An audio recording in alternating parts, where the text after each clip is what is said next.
Garage coming at you today. Today we are working on a really old Toyota Rav4. I don't even remember what year this thing is. I think it's 97.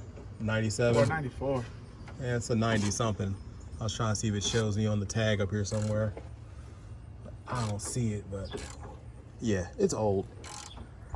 Let's check our door. See if our door has a sticker or something on here. Shows us a year. We got a VIN number. The VIN number ain't gonna tell me unless I know how to decode it, and I don't. Let's see. Oh, manufacturer's date 0197. Since a 97. You were correct. 97 Toyota RAV4. And we got to change the radiator. So our radiator on this thing is sitting right here in the front. So we got the new one here in the box. As you can see, there are a number of connections that we got to go and take off of here. We got like transmission line connections down there. Right here's for the radiator hose. That's the radiator cap.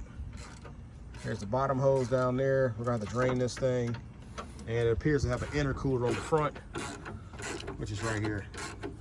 So I've already sprayed down a lot of these bolts. So we're going to commence to start taking these loose.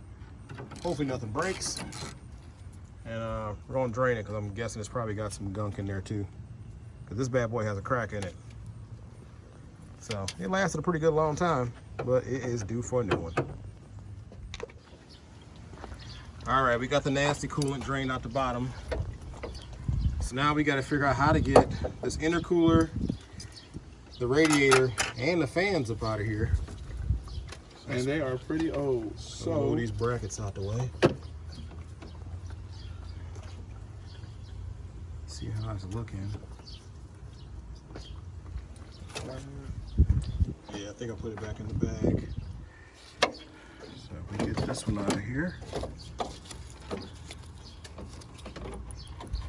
They should pop out. Yeah, we got some plugs we got to undo. I see one over here going to the fans, an electrical plug. Yeah, we're probably gonna have to try to figure out where these other fan bolts are. And see if that comes loose, but these fans look pretty rusty. We're probably dealing with really old cars that people don't keep up with. So we're gonna try to figure this out. All right, guys, we got the old radiator and old fans out. Basically, other videos I saw, they make you take this manifold out. These bolts look really rusty, and we were really afraid that all these were gonna snap. Because you got the heat shield bolts, it's like 3 or 4 of those. You got 2 bolts on the bottom here, the bottom part of the manifold, and then once you move this heat shield out of the way, it's like 6 of them right there.